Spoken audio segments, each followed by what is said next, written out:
শীতের কুয়াশা কাটিয়ে রোদের হালকা উজ্জ্বলতা ফুটে উঠেছে। রোদের তীব্রতা তেমন নেই বললে চলে। আসসালামু আলাইকুম, সবাই কেমন আছেন?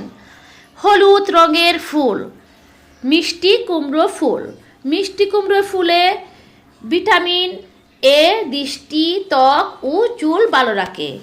এ ফুল যেমন সুন্দর তেমন অন্যান্য গুণেও সেরা। এই ফুলে ক্যালোরির পরিমাণ কম এবং ফাইবারের পরিমাণ বেশি থাকাতে হজমে সহায়ক। কুমড়ো ফুলে ভিটামিন সি রোগ প্রতিরোধ ক্ষমতা এবং সর্দি কাশি, দাঁতের স্বাস্থ্য ভালো রাখে। এছাড়া ম্যাগনেসিয়াম ডিপ্রেশন কমাতে সাহায্য করে। অ্যান্টি অক্সিডেন্ট যা ক্যান্সার প্রতিরোধ এবং কোলেস্টেরল কমাতে সহায়ক।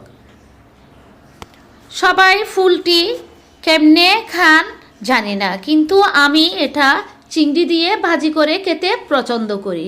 এছাড়াও অনেকে পাকোড়া বানিয়েও খান।